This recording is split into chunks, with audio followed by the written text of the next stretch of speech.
Happy Wednesday and welcome back, Heat Seekers. It's the Fantasy Inferno, your Wednesday night redraft live stream. Tonight, we are going to be having a wild one because we're talking injuries. There have been a bunch of them. There's a lot going on in the world right now in the football injury front, and we're going to try to help you navigate what to do with it.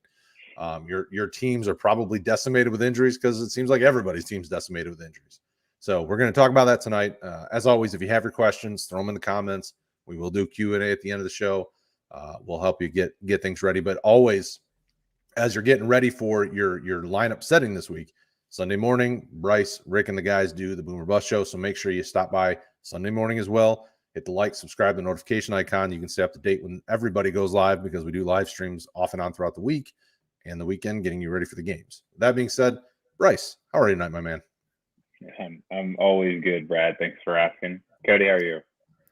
I'm doing well. My Bengals are playing for the division lead this weekend, so we're actually relatively healthy. And yeah, that Sunday show is more important than ever with what's going on weekly in fantasy football. So yeah, I tune in myself every Sunday. So I think everybody absolutely should. Well, the one Sunday that I wasn't at church, or I should say church was already over by the time, I did watch, and you guys do an excellent job. So make sure you guys check it out. It's a good conversation.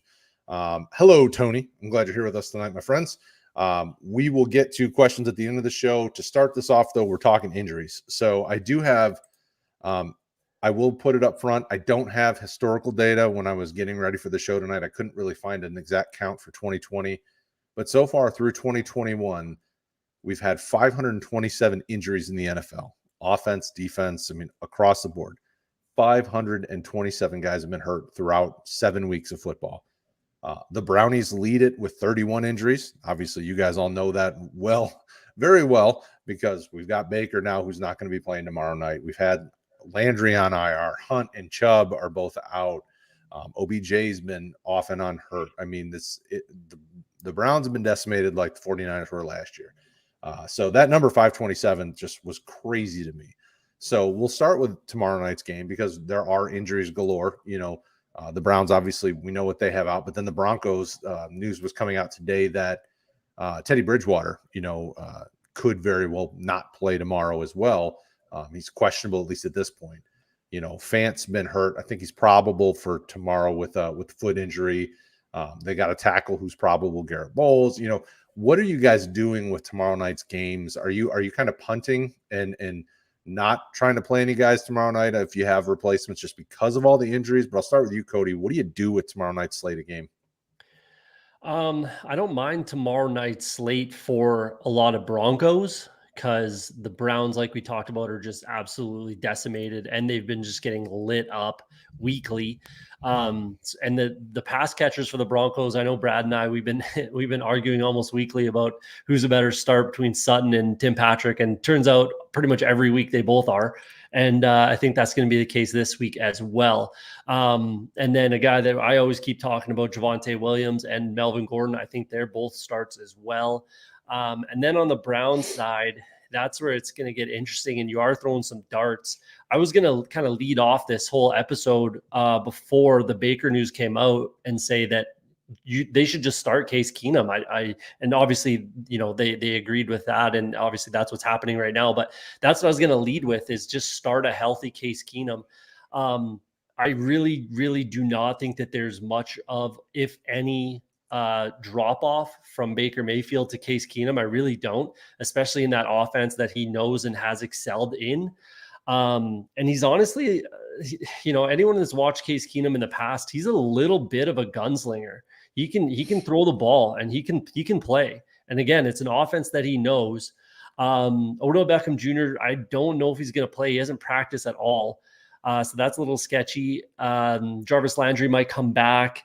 I do like a couple of those pass catchers, though. A lot of times with a backup quarterback coming in, I look at the guys that he's been practicing with and playing with in the preseason, practice reps on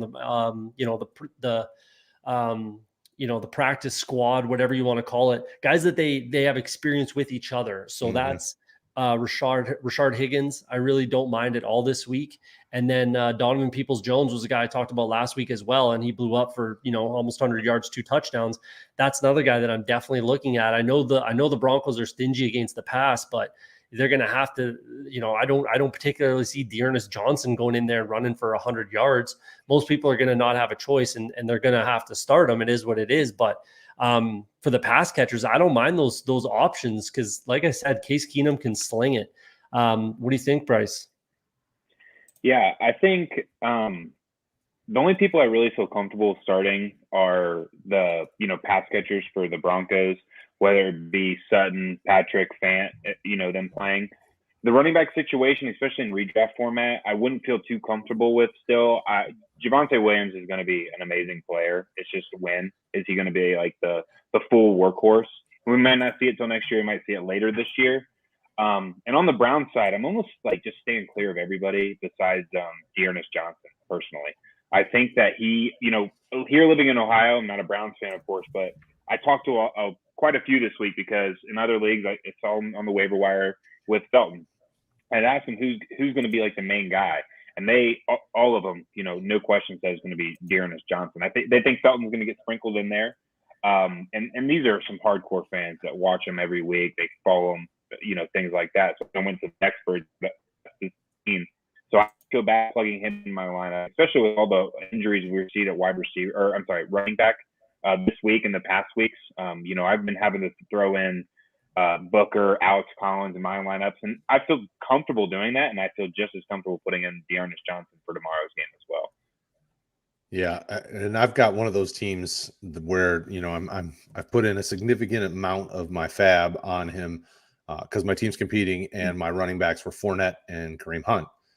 Fournette's been okay, he's definitely getting him by, but Kareem Hunt, I needed that PPR action. So a guy like Dearness, although I'm not extremely confident in him, I'm picking him up, and I haven't decided. Michael Carter's also on this roster because I have Michael Carter anywhere I could have gotten him this year in drafts, but it's hard to trust him, where I think Cleveland has a chance. Denver's really good kind of up the middle, and their corners, like if you look at like PFF, their corners don't grade out amazingly.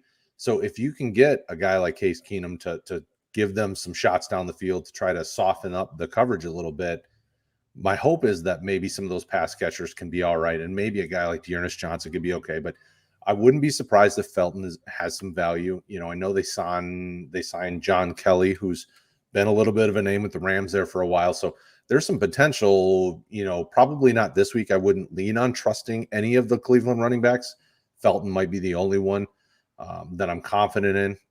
Dearness Johnson, we've seen little sprinkles of value at points throughout, injuries over the last couple of years.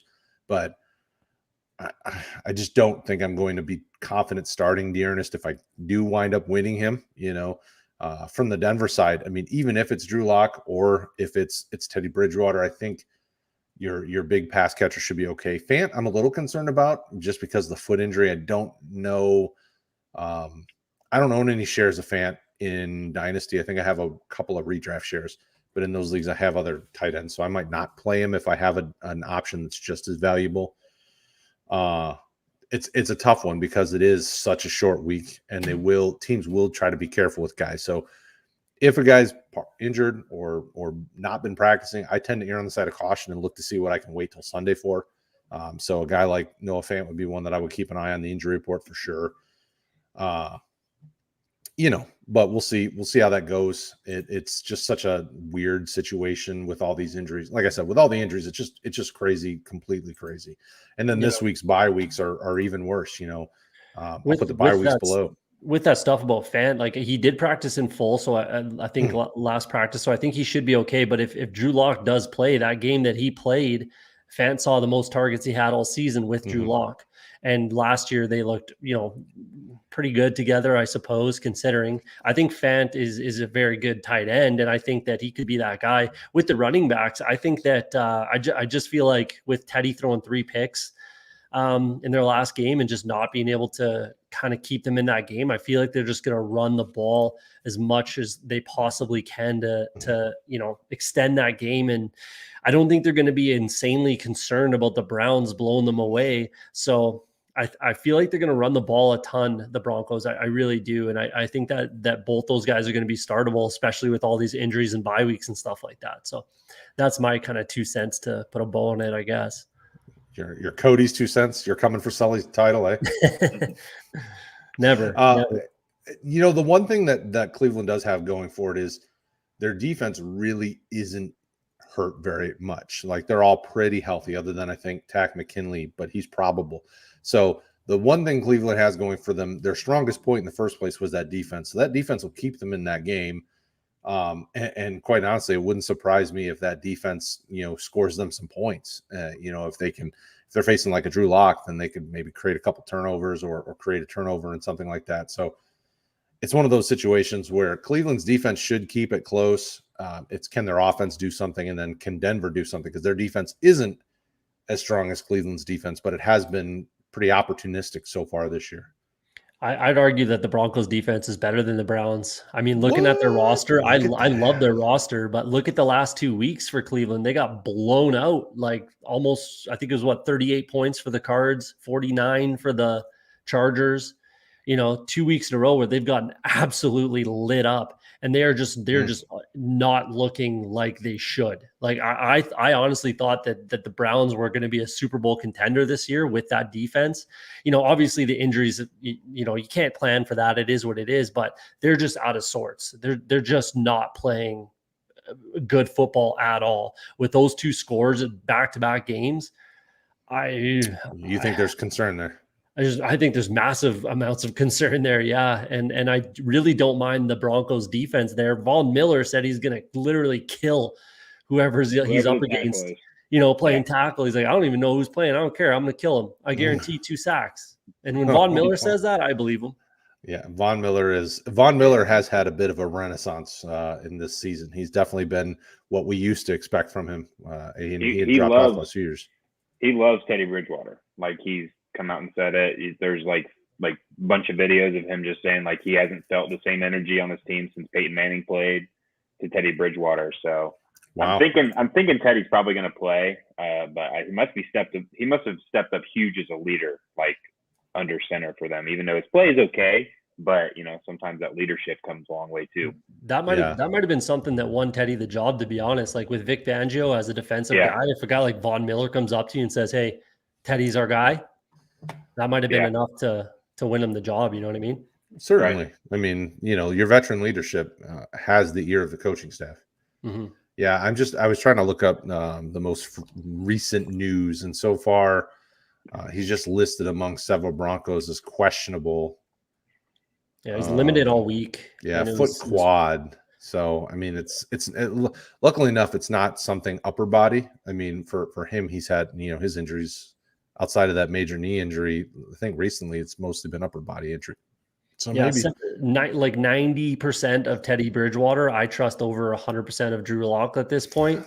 And I've been kind of thinking about that a lot, like throughout with this whole Case Keenum Baker Mayfield thing. Like, you know, what is Baker Mayfield? 75% of Baker Mayfield. There's some quarterbacks in the league where I would say 75% of Aaron Rodgers, 75% of, Tom Brady is better than the backup at 100%, but that's not the case with Baker Mayfield. Even, right. 85% of Baker Mayfield, I think I'd take 100% of Case Keenum in that kind of, in a vacuum, that whole saying type of thing. Right. So, yeah, probably. And for the Drew Lock situation, like I feel bad for the kid because he has the tools, but Denver doesn't really have a guy to develop the quarterbacks. That's been the issue in my mind. Is like you brought him in and you gave him the worst possible situation because he needed development. Like he was the developmental quarterback when he came in. That's why he wasn't a top 15 pick. He wasn't ready to go, and they made him go. And I think that's the case for the Broncos throughout like history, like the history of the team. When have they ever had like a rookie quarterback, second year guy kind of be their guy? They traded for Jay Cutler back in the day, Peyton Manning, Teddy Bridgewater comes in, Elway was there for however long. Like they just have never done well with a young quarterback. And so maybe that's the case. And maybe that's just, a franchise thing. So I don't know. It could very well be. I would not argue that if somebody said that, and I don't have data to support it, but from what we've seen, It's not Yeah. great. Okay, so that's Thursday night in a nutshell. 15 minutes in. That's Thursday night. There's a lot going into Thursday night's game. So be careful. There's a lot of moving pieces there to keep an eye on. Injury reports are going to be critical. So Sunday we've got a pretty big slate of games, some interesting matchups. I'm just going to read it off, and then let's kind of chit chat about how injuries affect some of these games. The most critical injuries in your mind. 1 o'clock slate. We've got Carolina with the Giants. We've got the Jets at the Patriots. We got the Chiefs at the Titans. Washington at Green Bay, and that's been an interesting situation. Earlier today it was Deshaun Watson's going to Miami, and then there's a third team, and Deshaun's going to Miami, and Tua's going to Washington. Like all these things, and then all of a sudden it's no, nobody said anything. It's been a weird news cycle today. Atlanta at Miami, and that rounds out the 1 o'clock slate of games. So just in the 1 o'clock slate of games, I mean, we have some significant injuries. The Giants have been pretty banged up. Brad, come on. What? Bengals. Oh, I see. Oh, yeah, it is. That is a 1 o'clock too. I'm sorry. I thought that was the 4 o'clock. Come on. Yeah. Bengals Ravens is 1 o'clock game as well. I thought that was 4:05. I was looking at the way that NFL has it broken up. It has, it has a slot of games, and then there's a giant bar, and then another bunch of games. I see that. Is there any injuries? Even at 4-2, the Bengals get no respect, eh? I know, right? Is there any injuries on the Bengals or the Ravens? I feel like both those teams are pretty healthy. Sammy Watkins and Ronnie Stanley is a big one for the Ravens as far as the offensive line is concerned. Okay. So, yeah, my Bengals are pretty healthy. We're pretty healthy, but the Ravens got a couple guys that are down. Obviously, like with the running backs, the corners, all the preseason and early season injuries for the Ravens. But currently, that Ronnie Stanley news was pretty huge and makes me happy as a. You guys have some backup players that are questionable. Well, I should say Jackson Carman's not a backup. I think he was starting, wasn't he? On and off. So Carman, Thomas, and Kareem, defensive end Kareem, and then Michael Thomas, not the Saints Michael Thomas, but questionable with an ankle. So you guys are, all things considered, pretty well healthy. Yeah, and Samaje Perine should be back from the COVID list too. But I still we'll get into that for a second. But what game do we want to start with? The big one with the Chiefs Titans? I mean, so injuries would play a factor in a lot of these games, but which ones do you think are most critical for people? Which ones are you guys keeping your eyes on? Cody, we'll start with you. For me, it's probably in the morning slate with injuries. It's either the Washington football team or the Tennessee Titans wide receivers. I'm assuming, like we talked about last week, Julio Jones hamstring creeps up again. I do expect AJ Brown to be okay, and he looked really good in that game. He did. Especially with food poisoning and Derrick Henry saying we just had to make sure we had enough TP for the poor guy. Sounds like it was not a good day, but he should be. It was Code Lamar. Code Lamar. He should be over that by this weekend, I'd imagine. So he's definitely back to being a must start in my opinion. But then who's going to be the secondary guy, and a guy that I have written down, a guy that I like.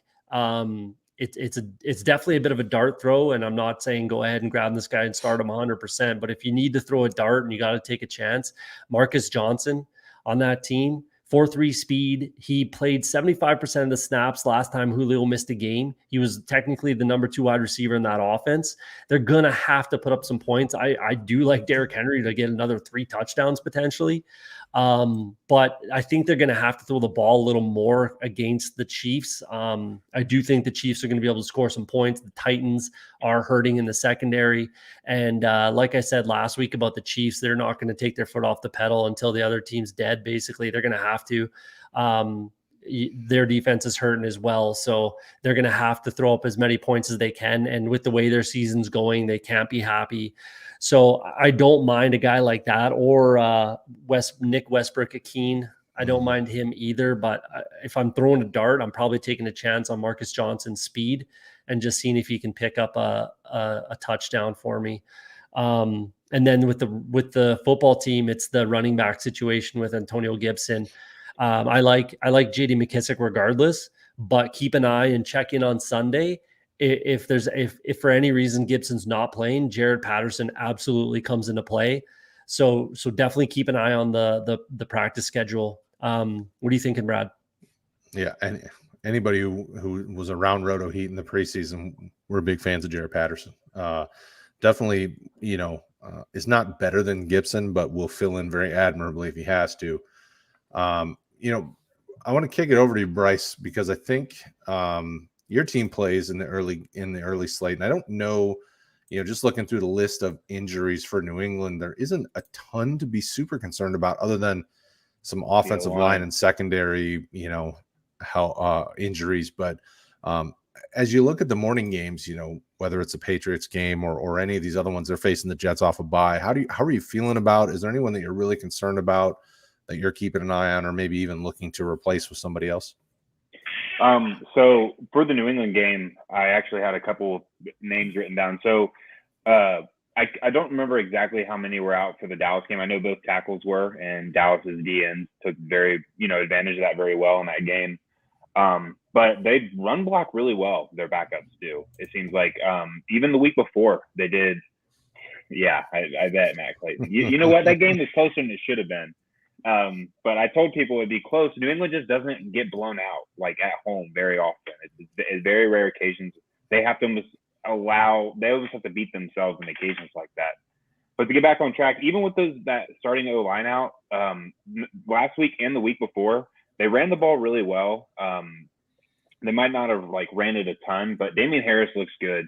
And with all these injuries and things like that, Damian Harris probably wasn't in your starting lineups. He has very low PPR value, but they're facing the Jets this week, and they might be able to run him 25 to 30 times a game.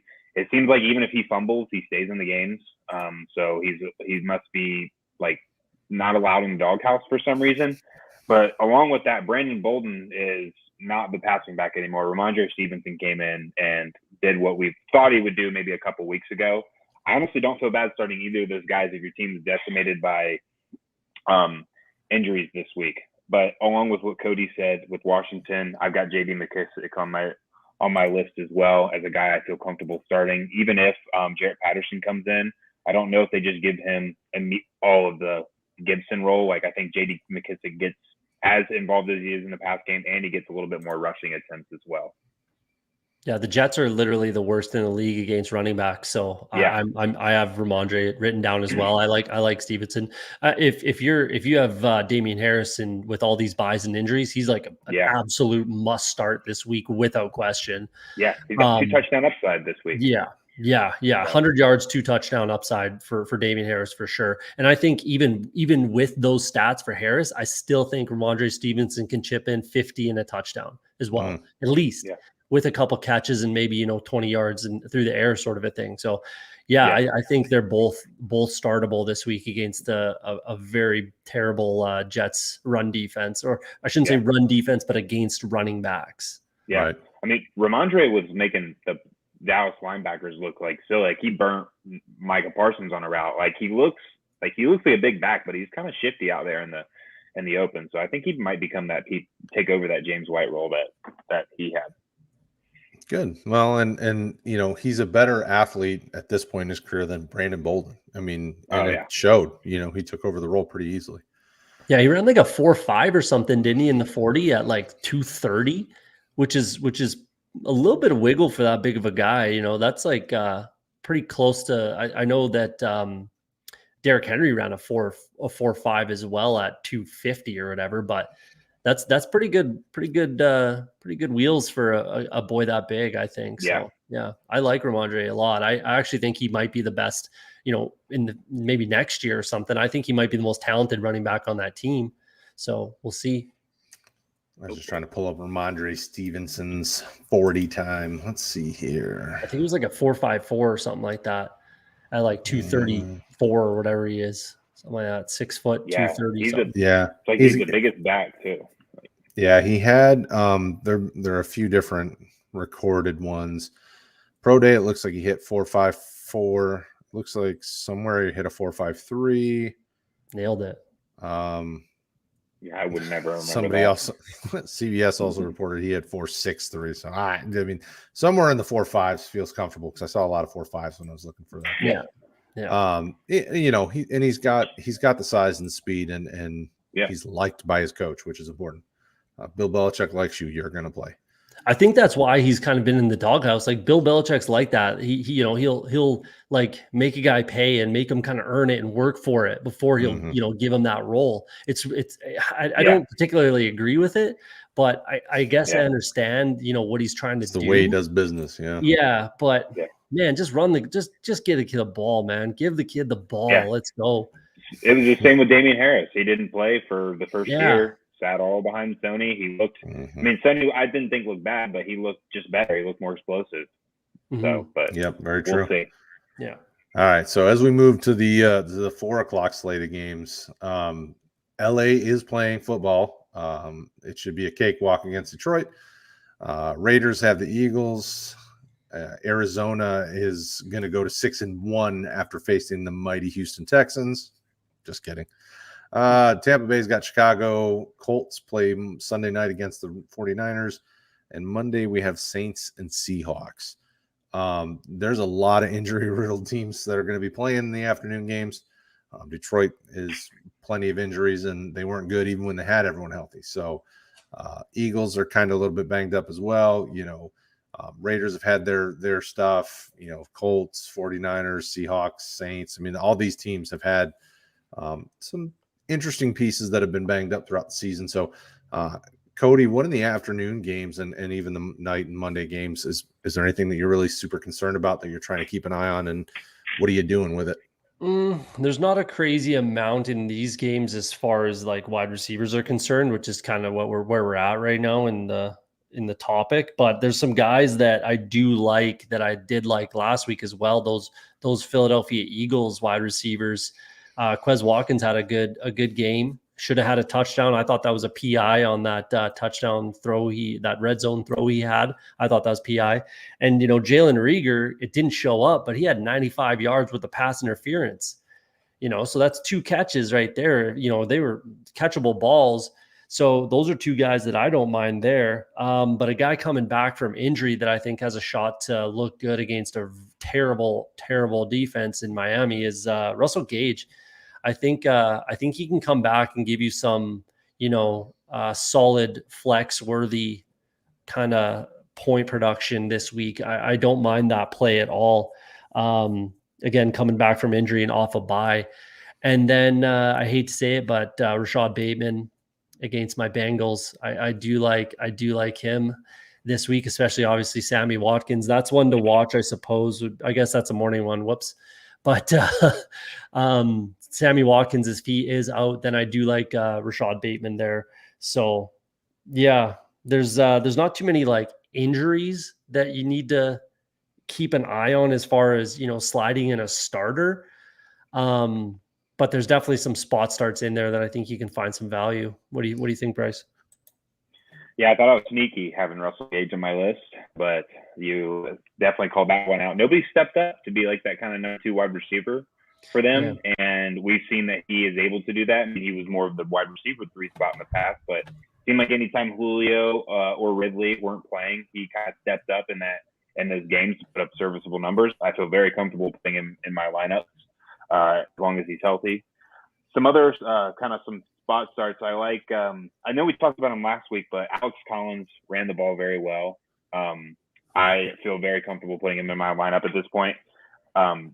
Sully's probably jumping for joy because that's his best friend, but he looks, every bit as talented as Chris Carson does in that offense. I don't think that Alex Collins is that much worse of a running back than him. And then kind of a forgotten guy because of the team just was on a bye week. He was injured, came back, and took over the role over Trey Sermon. That's Elijah Mitchell. He's the number 1 back for the 49ers. And the 49ers love to run the football. His first game back, Trey Sermon got 20 carries for 86 yards. Elijah Mitchell's first game back, Trey Sermon only got 1 carry. Elijah Mitchell got all of them. So I'm definitely going to be plugging him in my lineup as well if he's been sitting on my bench, which he most likely has been for most people this year. So those are some, some spot starts this week that I feel, a lot more comfortable than some others. So, and then Brad Amon-Ra St. Brown, I still feel comfortable with him. I know I talked about last week. I talked about him on the Sunday morning show. Rick compared him very well to like Jacoby Myers, where he probably doesn't have much touchdown upside, probably little to none. But he's going to get you like that typical slot performance where he might go like 6 catches for 70 yards, and for like a flex spot, that's something I am very happy with. So. Yeah, if we're going to kick back to running backs quickly, I think DJ Dallas might be viable as well. He had 5 targets, caught all 5 targets. He was pushing double-digit points total. We all know how much Pistol Pete just loves to use his running backs and run the ball, especially. And I think DJ Dallas, against, it is a tough defense with the Saints, but he's gonna come in on passing downs, and if you're in a PPR league, he could kick you a couple cheap catches and push that double-digit point, total, and maybe give himself a flex option sort of thing. So DJ Dallas is a guy to keep a name on if you're real, if you're getting real desperate sort of thing. Well, and with the fact that Alex Collins is already questionable with a hip, I mean, it makes sense that you want to have another guy that you're keeping an eye on, and Dallas appears to be that guy in this situation. Everybody in the chat, I am seeing all your questions. Don't forget, we will answer them as soon as we're done, which is pretty quick. We're wrapping up the slate of games. I do want to bring up the Colts. So nobody mentioned any of the Colts. T.Y. Hilton came back from injury, looked good, is hurt again. He's questionable with a quadricep. Desmond Patton, questionable with an undisclosed injury. They've already had Paris Campbell go on IR. So if you've got a Pittman share, fire that bad boy up because that thing is going to be hot. Yeah. I mean, he's almost like a wide receiver too. He's a wide receiver too now, I think. Yeah, absolutely. An elite flex option, in my opinion. Yeah. Well, him and that Michael Strahan, the one that everybody was kind of hot on early and hasn't got, he's another one that I think you need to keep an eye on if you need help, because the 49ers aren't great this year. They're down. Both their quarterbacks are on the injury report. Whether they play or not, who knows?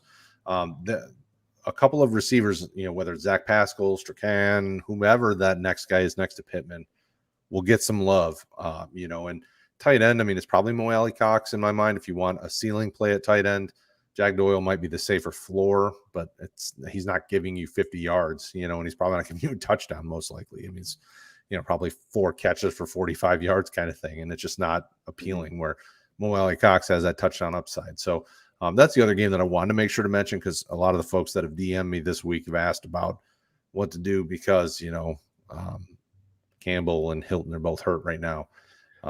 So that's kind of the only one that you guys didn't mention that I thought bared bringing up, because it is a hot matchup.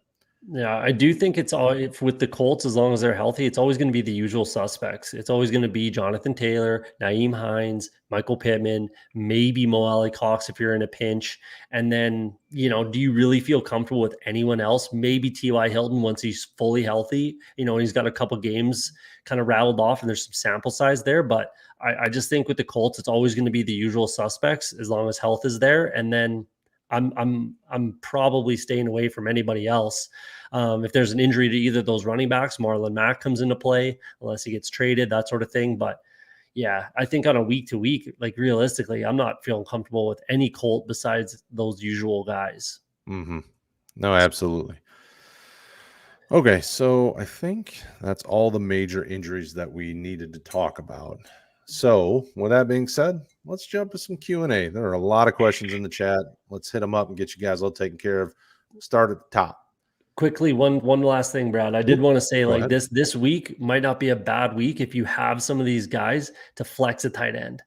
Might not be a bad week to do that. If you have like a Mike Gesicki and then you got Ricky Seals-Jones, you picked him up, I would certainly flex Seals-Jones this week.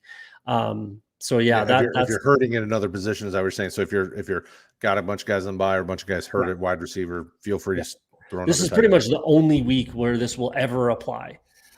Just because of the injuries and the bye weeks. This is the only week that this will ever apply, but it's not a horrible idea. Like I said, a guy like Ricky Seals-Jones, because with those all those injuries and the wide receiver injuries for the football team, I think he's definitely a flex option sort of thing with, another tight end. If you have like a Hawkinson or, whatever, one of the usual tight ends, Pitts, whatever it is, it's not a bad week to flex a tight end if you have to.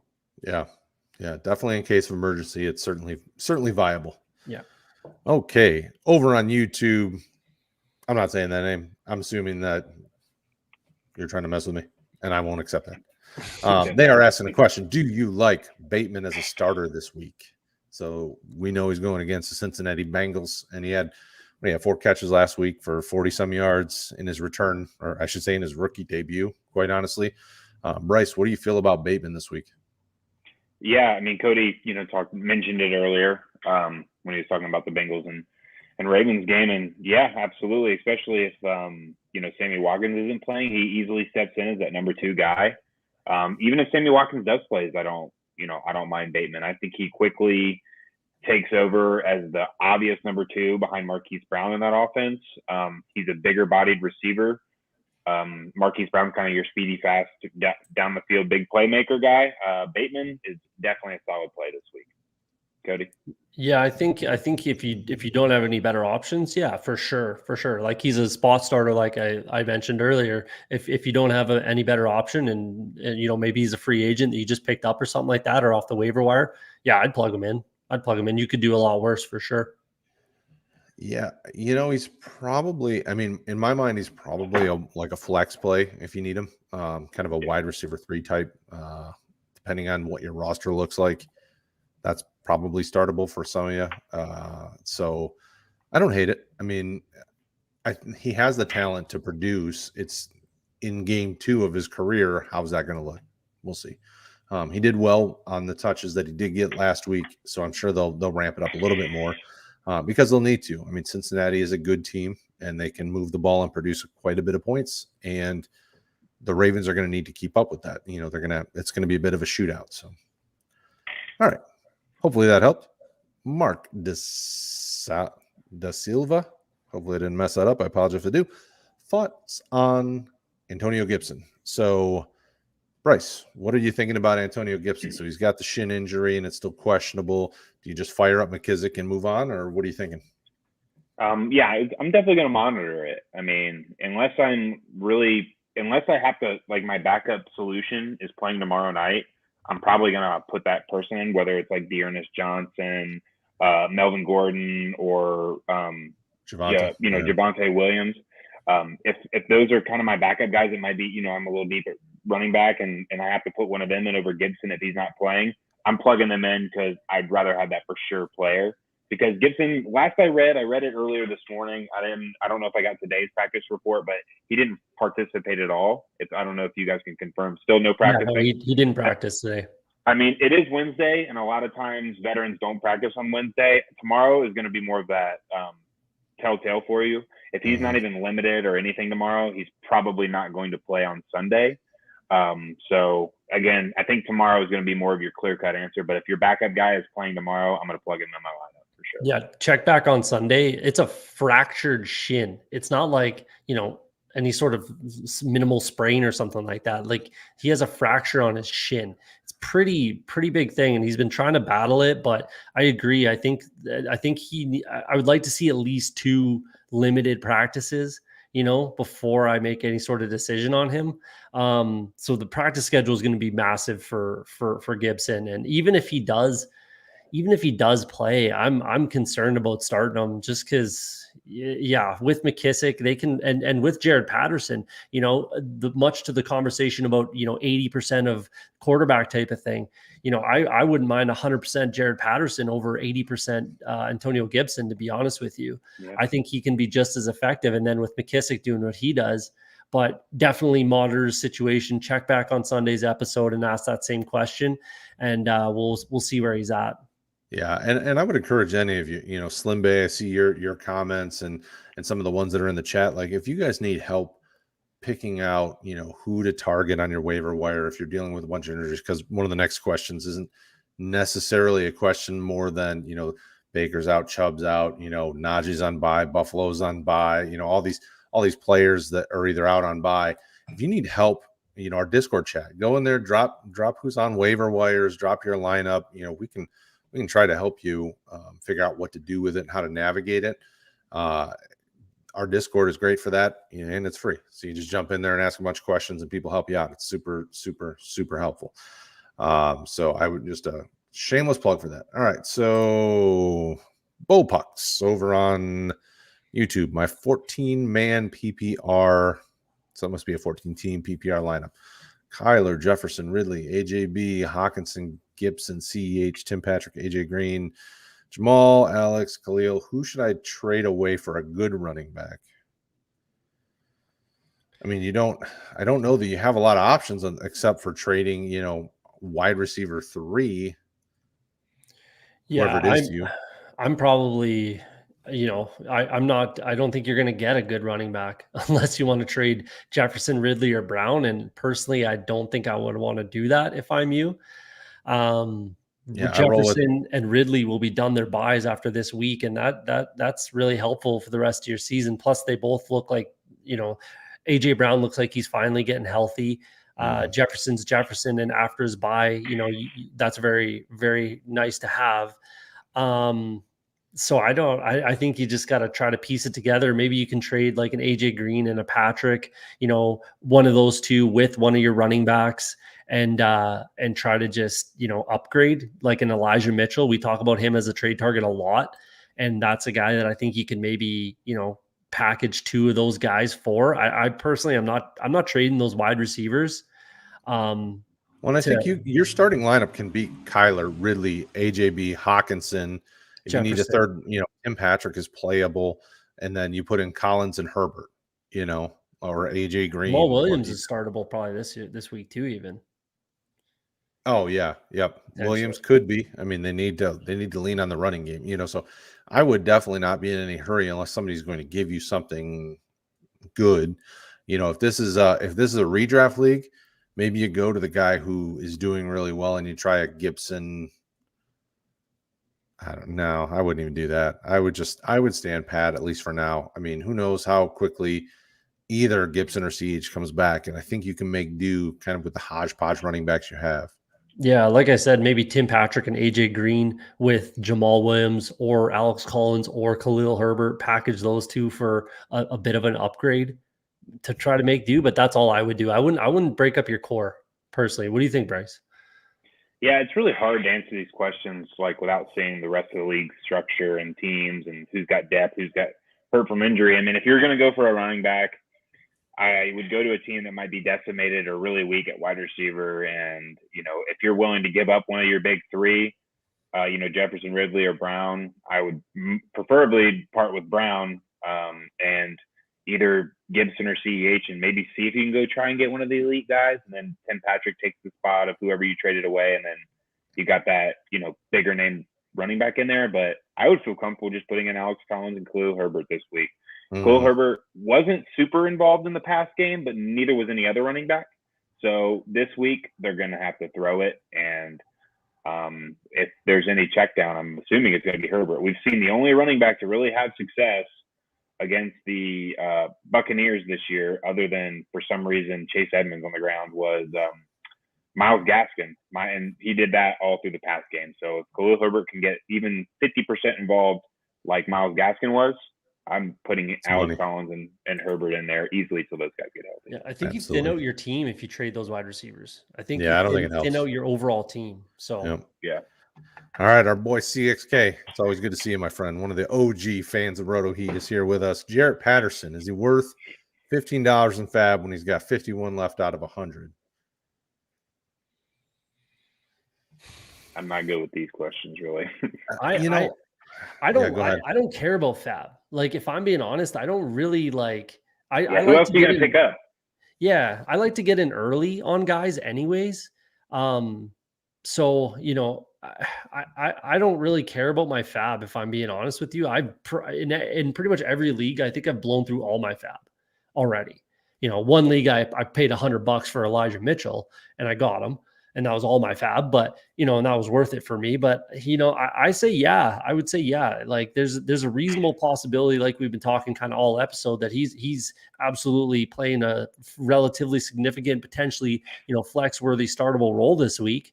So I would say yes. But I'm a guy that I really don't care about my Fab. Like I'll work the free agency. I'll get guys for free. I'll figure it out. I'll patch it together if I need to. So I say yes, personally. What do you think, Brad? You might have the most kind of to say with that sort of thing. So the leagues that I have low fab, like it's like $200 you get spending in there, I tend to blow through it pretty quickly. The leagues where I have more, it tends to sit for a while. But with Patterson, so some of the guys that I've been talking to that are putting in kind of waiver claims, they're all sitting around like the $20 mark right now.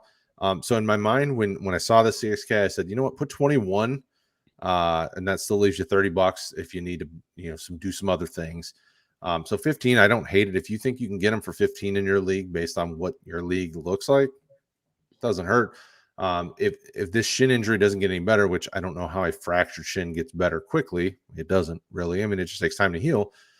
Patterson could have some significant playing time as the season goes on. And with the way this year's gone, I want to look back after the season when I have some time to sit down and go through. I'd venture to say this has probably been the most injured of quality fantasy players we've had in a very long time in fantasy football. I mean, so many good players hurt. So if you can get a guy who's going to get a significant timeshare for even half a season, I would be okay with spending. I mean, just like the Elijah Mitchell conversation, we didn't think he'd get hurt, but yeah, you don't want to feel regret thinking you could have got him if you just spent a little bit more. Yeah. All right, so C. Langer 93, welcome. Rodgers, Ridley, Hopkins, Kamara, Swift, Seals Jones, Waddle, Tucker, and empty. Do I dare start McKissick over Swift, pure matchup based? So are you starting McKissick over Swift? And that's a no for me. No way. Swift even gets garbage time points when they're getting blown out. Why does Swift get so much hate? I don't because understand. Detroit is brutal right Why? now. He's the best player on their team. He can have like Christian McCaffrey like value if Detroit decided to use him like that. Like a bad situation, he could easily get 10 receptions a game for 100 yards if they like use him. But it seems like they'll use him when the game's over and it's 6 minutes left in the fourth quarter. And he's not even fully healthy. Like he hasn't been fully healthy all year, and guys would rather accuse him of murder than start him in fantasy football. I don't understand. I mean, the tough thing is that he's not produced a lot recently just because of all the nonsense that's going on in Detroit. I would still be starting him at this point. LA is a tough matchup. They're a very good football team. I'm fairly confident Stafford's going to want to run a train on this team to show him how great he was and how they missed out. But he's also going to dial it back too. And this offense is going to need to try to keep up with them, which we know they can't. Swift should still be involved heavily either way. And like Bryce said, like he is the better pass catching back for sure. He's the better back, period. He's the best back on that team, and it's not close for me. And he is the best pass catching back. So they're going to be coming back all game. We know that for a fact. So he could easily catch 10 balls. And if it's a PPR, even half, that's going to be massive for your team. Yeah. He may lead Detroit in receptions and yards this Sunday. Yeah, very for the season. Because I was about to say you could have said for this season. For the season. Yeah. All right. So Zondo 1221, welcome, my friend. 14-team PPR. He's got Saquon, Najee, Cordarrelle. It's funny to see Cordarrelle's a running back, but it's true. Wide receivers are DJ Moore, Cup, AB, and LaVisca. I recently traded Devonta Smith for Javonte Williams. Thoughts? Yeah. With what you got for wide receivers. It's not like you needed Smith, and Javonte will help you. Yeah, and with Saquon down. Mm-hmm. Yeah, I'm good with it. Javonte might be that guy good for playoff time, hopefully. Yeah, for sure. TS, welcome. Would you drop Michael Gallup for Melvin Gordon? I need a running back for week 9. Goddard or Ertz going forward. I have Kittle. I have Kittle and Knox. Both are out. Without a hesitation. Yeah, I would do that. Yeah, I wouldn't do that just for this week. I would just do that in general. I would have done that. I can't believe Melvin Gordon's on a waiver wire anywhere. Yeah. The Javonte Williams lover. You can tell us why he's on the waiver wire. Javonte's supposed to be the man, although they're basically 50-50 splitting right now, right? Yeah, I never said Javonte is going to be the man like this year. He should be. But he should be, and he will be, I think, eventually. But in Dynasty, I have Javonte Williams super, super, super high in my Dynasty kind of rankings and stuff. I have Javonte. Did you rank him above Najee? No, come on, not quite. Awesome. Like Najee is like. I don't know. I don't know if Najee gets the point. With Big Ben, loves to dump it off. If they get a quarterback that doesn't really, check down as much, I don't know if Najee's value stays Like, Yeah, if they like fix their next- offensive line, I think Yeah. his value can stay. But Yeah, next year, once they figure out a little more on the offensive line, they get rid of Breakfast Burger. He'll be I like that he'll one. be looking good. He'll be looking good. I like Najee Harris. That's ridiculous. Yep. Got it going forward for me. Yep, got it for me as well. Yeah. I mean, you lucked out with the Ertz getting traded too. That's nice. Right. Yeah, that's helpful. DZ is lazy. Welcome. I picked up McKissick on the waiver wire. Do I just leave Gibson on the bench? This is the first time playing fantasy. Well, hopefully it's serving you well because fantasy football is awesome. Yeah, I mean, I would play McKissick this week just because of the injury, and they should, even when they're both healthy, McKissick has the PPR value, right? Yeah. What about you, Bryce? Yeah, go ahead. Yeah, I agree. I mean, yeah, like Brad said, I was going to mention it as well. Like a fractured shin doesn't just go away on a week off, right? I mean, that takes weeks to heal for your bone to, heal up and things like that. So even if Gibson plays, I almost don't. I think McKissick's value might just be right there with him, and he's got definitely a higher ceiling. So I'm probably putting McKissick in and leaving Gibson on the bench for this week. Yeah, unless we see a Gibson full practice. Yeah. If I see a full practice from Gibson before the end of the week, again, check back on Sunday on that one. But yeah, if I see a full practice for Gibson, that might make me, sway the other way. But right this second, I'm with you on that. Yeah, I don't partial practice. I still don't feel super comfortable. But if he gets in a full work tomorrow or tomorrow or Friday, yeah, because he could do a full Thursday and they leave him off on Friday if they feel like they've seen him enough. Or if he goes limited full, then I might reassess that. But without practicing today, right this second, I start McKissick. But even if you set your lineup with McKissick and you don't think about it the rest of the week, you're still going to get value out of him. I mean, McKissick has standalone value on his own. If Gibson's playing or not, there is some there. So yeah. Dr. Teddams, I've seen you before on here. I'm glad you're back, my friend. You and your cool mustache. Who do you think has more rest of season value, Gibson or Monty? Monty's hurt. Gibson's hurt. So Montgomery might be out 3 to 4 more weeks. So it's hard to gauge value.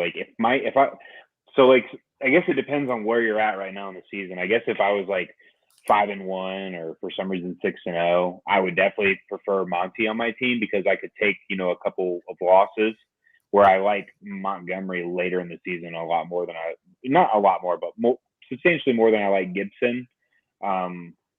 So yeah, right now he's slated to come back mid-November. Yeah, potentially. So about 3 weeks, 3 to 4 weeks. Because I mean, a couple of weeks ago I said 4 to 5. So I'm thinking 3 would be that 5-week mark. But you know how that goes sometimes. Yeah. But if I'm 2-3 or 2-4 or 3-3, I might lean Gibson because if Gibson doesn't play this week, he's probably going to be back the next week and the week after that where I need a guy in there. Mm-hmm. So yeah, just off the top of my head, if you are a playoff team or you think you're going to be a playoff team, I probably go Gibson because I know that they play the Eagles twice and the Cowboys in the fantasy playoffs, which is pretty juicy for Gibson. He should be healthy by then, I would imagine.